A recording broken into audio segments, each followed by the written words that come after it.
বাংলা ও বিশ্ব সাহিত্যের রোমাঞ্চকর কিছু গল্প দিয়ে সাজানো আমাদের আজকের এই বিশেষ নিবেদন গল্প পালঙ্ক।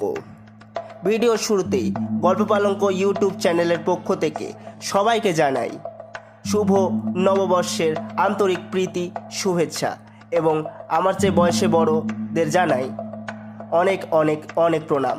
নতুন বছর সকলের খুব ভালো কাটুক এই আশা রেখে আমাদের আজকের নিবেদনে থাকছে সৈয়দ মুস্তাফা সিরাজের লেখা ভৌতিক গল্প হরির হোটেল। গল্প পালঙ্কে আমরা বিভিন্ন ধরনের গল্প প্রচার করে থাকি। ভৌতিক গল্পের ক্ষেত্রে দেখা গিয়েছে যে সেখানে নানা অলৌকিক জাদুটোনা ঝাড়ফুঁক কুসংস্কার ইত্যাদির উল্লেখ রয়েছে।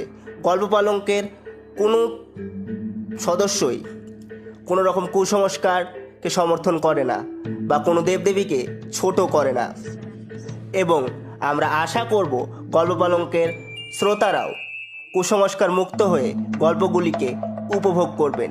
বলে রাখা ভালো যে লেখক শুধুমাত্র রোমাঞ্চকর আবহ সৃষ্টির জন্যই গল্পে এগুলোকে ব্যবহার করে থাকেন। শুরু হতে চলেছে সৈয়দ মুস্তাফা সিরাজের লেখা ভৌতিক গল্প হরির হোটেল। গল্প পাঠে আমি সৌমন্তক দত্ত। স্টেশনের ট্রেন থামতে না থামতেই যাত্রীদের মধ্যে হুলস্থুল বেঁধে গিয়েছিল। ভিড়ে ঠাসা কামরা, পেছন থেকে প্রচণ্ড চাপ টের পাচ্ছিলুম। তারপর দেখলুম কেউ কেউ আমার কাঁধের ওপর দিয়ে কসরত দেখিয়ে সামনে চলে যাচ্ছে, সেই সঙ্গে চেঁচামেচি চলছে। অবশেষে ঠেলা খেতে খেতে যখন প্ল্যাটফর্মে পড়লুম তখন আমার ওপর দিয়ে অসংখ্য জুতো পরা পা ছুটে যাচ্ছে।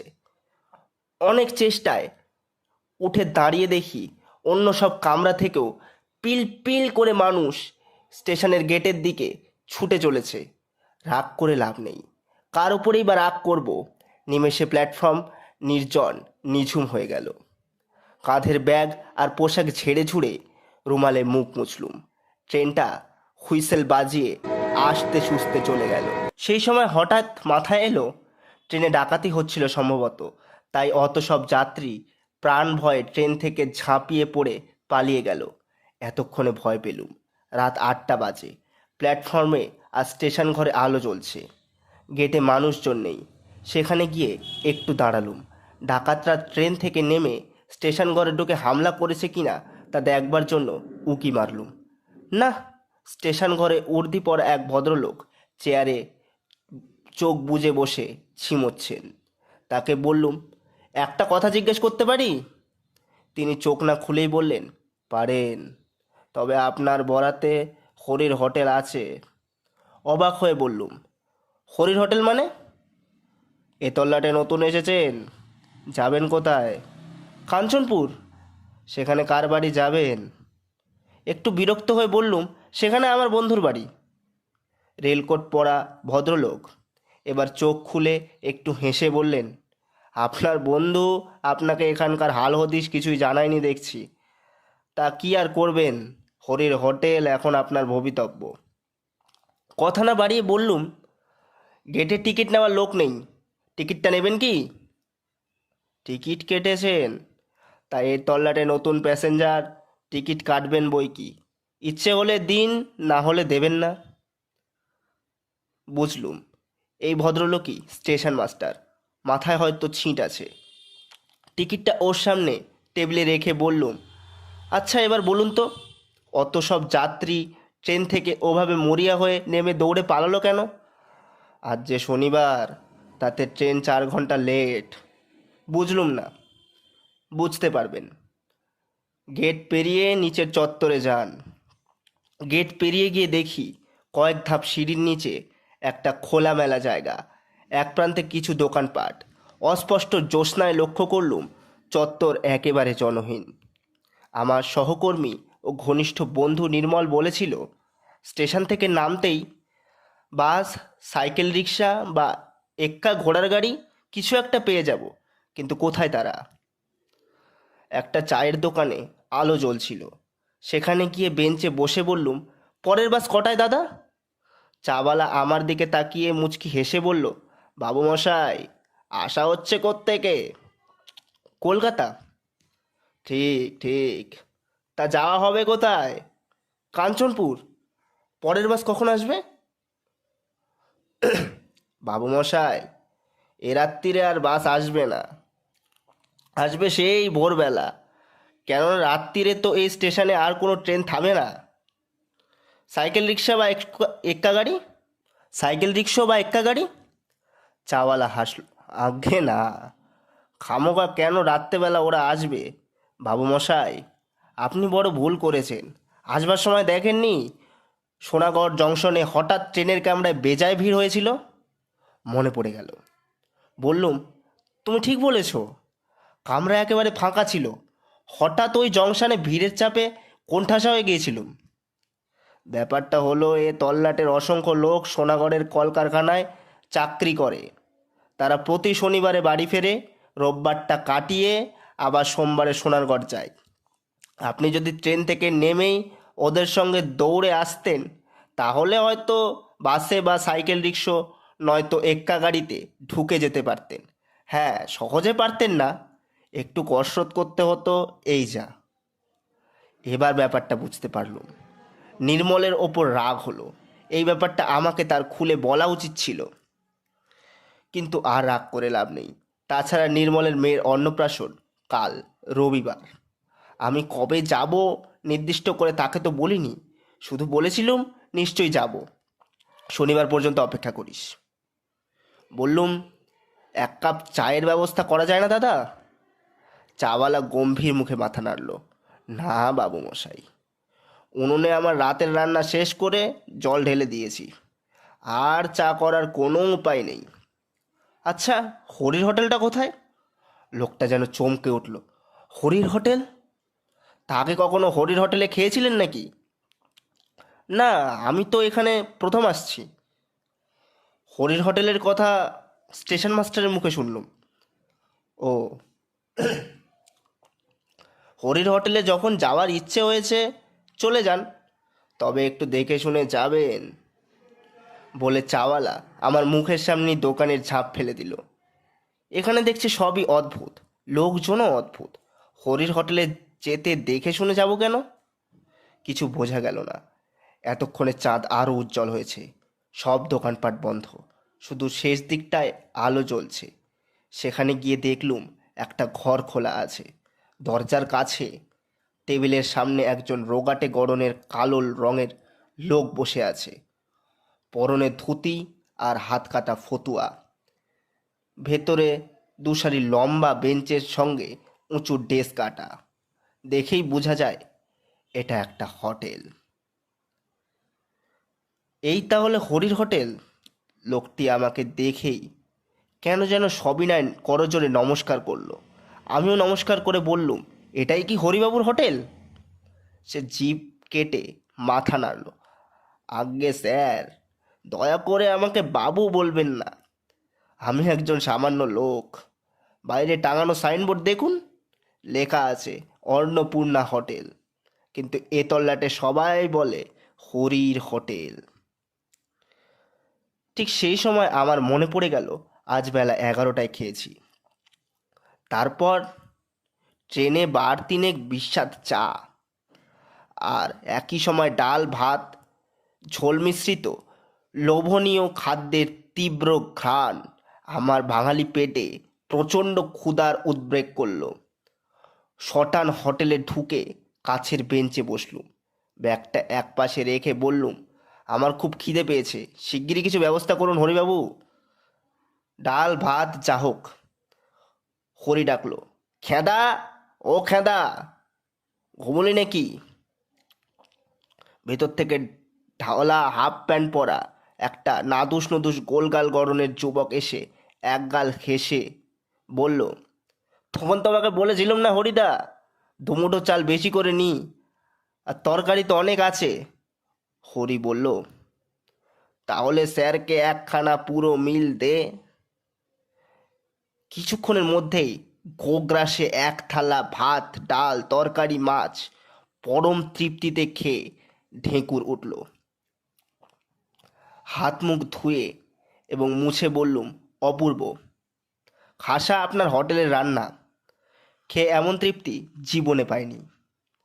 হরি বলল, অথচ ব্যাটার ছেলেরা আমার হোটেলের বদনাম রটায়। কি বলবো স্যার, আমার নামে থানায় পুলিশের কাছে নালিশ পর্যন্ত করেছিল। যাক গে সেসব কথা, আপনি আমার অতিথি, আপনার কাছে দাম নেব না। কিছুতেই হরি মিলের দাম নিল না। অবশেষে বললুম, ঠিক আছে, তাহলে আমাকে রাতে থাকার জন্য একটা ঘর ভাড়া দিন। হরি জিভ কেটে বলল, ঘর তো নেই স্যার। আমার হোটেল শুধু খাবার হোটেল, এখানে থাকার ব্যবস্থা নেই। আর খেদা ওপরের ঘরে রাত্রির কাটায়, নিচে কি থাকবার জো আছে? নানা উপদ্রবের চোটে অস্থির হতে হবে। কী উপদ্রব হরিবাবু? আমি এই বেঞ্চে শুয়ে রাত কাটাতে পারবো, কোনো উপদ্রব গ্রাহ্য করব না। হরি হাসল, আপনার মাথা খারাপ। কথা বাড়িয়ে লাভ নেই, আমারও খিদে পেয়েছে। তা আপনি যাবেন কোথায়? কাঞ্চনপুর। দিব্যি জ্যোৎস্না রাত্রির, মরতে তো 3 কিলোমিটার রাস্তা, হাঁটতে হাঁটতে চলে যান। কোনো ভয় করবেন না, আমাদের এ তল্লাটে আর যাই হোক, চোর ছিনতাইবাজ ডাকাত নেই। মনের আনন্দে গান গাইতে গাইতে চলে যান। অগত্যা হোটেল থেকে বেরিয়ে আসছি, হরি হঠাৎ ব্যস্তভাবে ডাকলো, স্যার, ও স্যার, শুনুন স্যার। ঘুরে দাঁড়ালুম। সে আমাকে অবাক করে 6টা অ্যান্টাসিড ট্যাবলেট আমার হাতে গুঁজে দিল। বললুম, অ্যান্টাসিড ট্যাবলেট কি হবে? হরি মুচকি হেসে বলল, বাইরের মানুষ, হরির হোটেলে খেয়েছেন, যদি অম্বল টম্বল হয়। আপনি আমার এ রাত্রিরের একমাত্র খদ্দের স্যার। আপনি আমার সার্টিফিকেটও বটে। বলে সে হোটেলে ফিরে গেল। আমি এতক্ষণে একটু চিন্তায় পড়লুম। খেতে তো সবই সুস্বাদু মনে হয়েছিল, তাই খেয়েছিও প্রচুর। প্যান্টের বেল্ট ঢিলে করতে হয়েছে, কিন্তু অ্যান্টাসিড কেন? দুধারে মাঠ, নির্জন পিচ রাস্তায় গুনগুন করে সত্যিই মনের আনন্দে গান গাইতে গাইতে হাঁটছিলুম। জ্যোৎস্নায় চারিদিক বেশ স্পষ্ট। কিছু দূর চলার পর মনে হলো পেট বেজায় ওজনদার হয়ে উঠেছে। তখন দুটো অ্যান্টাসিড ট্যাবলেট মুখে পুরে চুষতে থাকলুম। আরও কিছু দূর হাঁটার পর পেটের ওজন কমছে বলে মনে হলো। সে সময় নেহাত খেয়াল বেশে একবার পেছন ঘুরে তাকালাম। দেখি পেছনে কেউ হেঁটে আসছে। একজন সঙ্গী পাওয়া গেল ভেবে দাঁড়িয়ে গেলুম। অমনি সেই লোকটাও দাঁড়িয়ে গেল। বললুম, কে? কোনো সাড়া এলো না। একটু ভয় পেলুম, ছিনতাইবাজ বা ডাকাত নয় তো। চলার গতি বাড়ালুম। তারপর এক অদ্ভুত ঘটনা লক্ষ্য করলুম। যতবার পেছনে তাকাচ্ছি দেখছি জ্যোৎস্নায় কালো রঙের মূর্তির সংখ্যা বেড়ে যাচ্ছে। রাস্তার দুপাশের মাঠ থেকে একজন দুজন করে আরও লোক এসে সেই ছায়া মিছিলকে বাড়িয়ে তুলছে। অবশেষে ঘুরে দাঁড়িয়ে চেঁচামেচি করে বললুম, তোমরা যেই হও, আমার কাছে ডাকাতি করার মতো মালকড়ি নেই। বন্ধুর মেয়ে অন্নপ্রাশনে উপহার দিতে গিয়ে কিছু পুতুল আর জামা কিনেছি। নগদ টাকা কড়ি যা আছে তা তোমরা কেড়ে নিয়ে ভাগাভাগি করলে প্রত্যেকে একটা আদুলের বেশি পাবে না। কাজেই তোমরা কেটে পড়ো। আশ্চর্য ব্যাপার, কালো কালো মানুষের দল স্থির হয়ে দাঁড়িয়ে আছে।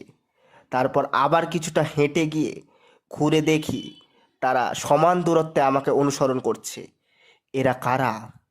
অজানা ত্রাসে শিউরে উঠলাম।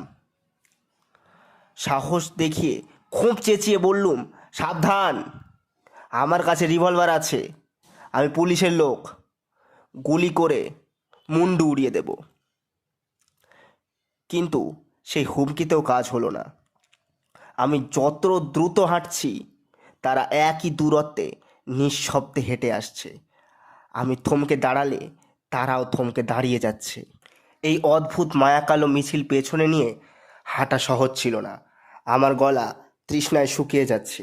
সঙ্গে জলের বোতল নেই, এমনকি একটা টর্চও আনিনি। আতঙ্কে দিশেহারা হয়ে আমি দৌড়তে শুরু করলুম। দৌড়তে দৌড়তে যতবার পিছু ফিরে তাকাচ্ছি সে বিভীষিকার আমাকে অনুসরণ করছে। কিছুক্ষণ পরে সামনে ঘন কালো গাছপালার ফাঁকে রাস্তার ধারে একটা মন্দির দেখতে পেলুম। মন্দিরের উঁচু খোলা চত্বরে কারা বসে কথা বলছিল। আমি দৌড়ে সেখানে দাঁড়াতেই লোকগুলো হইচই করে উঠল। কে কে? হাঁপাতে হাঁপাতে বললুম, আমি। কেউ ধমকে বলল, আমি কে? আগে আমি কলকাতা থেকে আসছি, যাব কাঞ্চনপুর। বাস ফেল করে বড় বিপদে পড়েছি।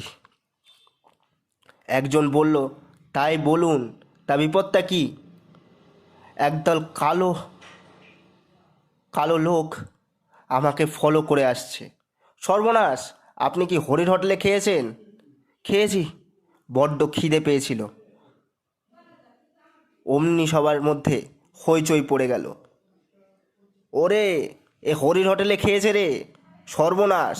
আবার একা নয়, সঙ্গে হরির হোটেলে খাওয়া পুরো দলটাকে সঙ্গে নিয়ে আমাদের গায়ে এসেছে। এসব বলতে বলতে লোকগুলো মন্দিরের পেছনে উধাও হয়ে গেল। তারপর গ্রামের কুকুরগুলো ডাকতে লাগলো। এবার আমি কি করব ভাবছি।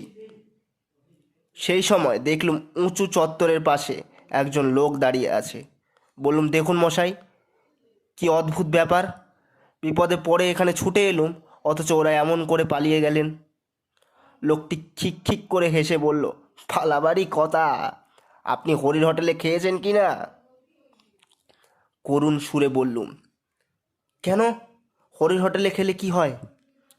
যে খায় সে ভেদ বমি করে টেসে যায়। আমি কিন্তু টেসে যাইনি। হরিবাবু আমাকে অ্যান্টাসিড দিয়েছিলেন, দুটো খেয়েছি। দুটোতে কাজ হয় না মশাই। এখনও আপনার পেটে হরির হোটেলের ভাত আছে তো। তারই গন্ধে যত গণ্ডগোল বেঁধেছে। কারা আপনাকে ফলো করছে বলছিলেন যেন? হ্যাঁ, একজন দুজন করে অন্তত 30-40 জন হবে। জ্যোৎস্নায় সব কালো কালো মূর্তি। তারা হরির হোটেলে খেয়ে তেঁসে গেছে। কথায় বলে না, স্বভাব চায় না মোলে, হরির রান্নাটা যে সুস্বাদু, সেই লোভে পুড়ে পেট পুড়ে খেলেই কেলেঙ্কারি। ওরা ভেদ বমি করে টেসে গিয়েছে বটে, কিন্তু লোভটা যায়নি। আপনার পেট থেকে হরির সুস্বাদু রান্নার গন্ধ টের পেলেই ওরা আপনার পিছু নিয়েছে। বুঝলেন তো? বুঝলুম, কিন্তু আপনি দয়া করে আমাকে কাঞ্চনপুর পৌঁছে দিন।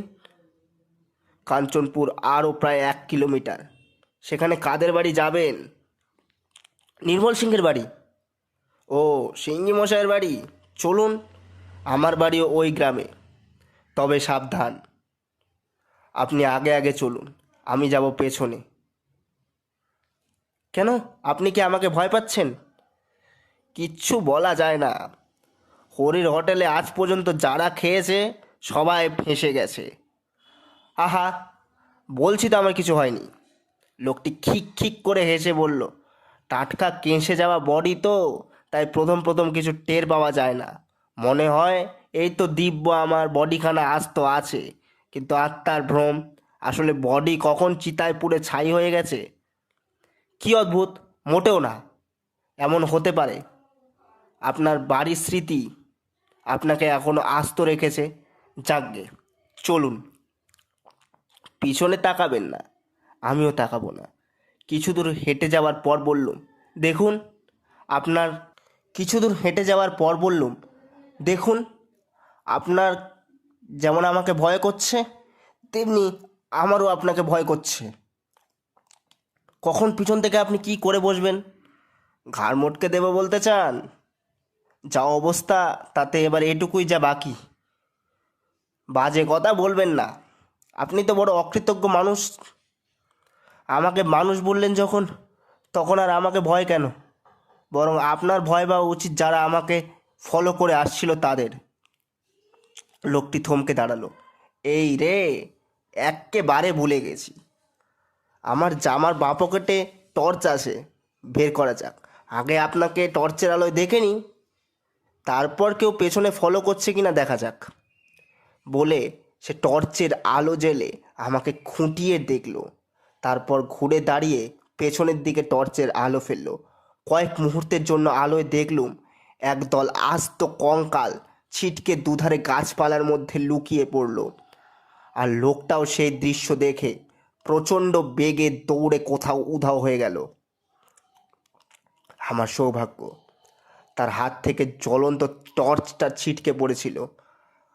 সেটা আমি কুড়িয়ে নির্ভয় এবার হেঁটে চললুম। মাঝে মাঝে পিছু ফিরে টর্চের আলো ফেলছিলুম, কিন্তু আর কেউ আমাকে অনুসরণ করছিল না। বেশ খানিকটা চলার পর রাস্তার বাঁকের মুখে মোটর সাইকেলের উজ্জ্বল আলো দেখা গেল। তারপর মোটর সাইকেলটা আমার কাছে এসে থেমে গেল। নির্মলের সাড়া পেলুম। যা ভেবেছিলুম, এতক্ষণ পর্যন্ত অপেক্ষা করে হঠাৎ মনে পড়ে গিয়েছিল, আজ তো শনিবার, পুটু কি অত ভিড়ের মধ্যে বাসে উঠতে পারবে? হ্যাঁ রে, হেঁটে আসতে তোর কোনো অসুবিধা হয়নি তো? আয় ব্যাক সিটে বস, দোষটা আমারই বুঝলি। মোটর সাইকেলের ব্যাক সিটে চুপচাপ উঠে বসলুম।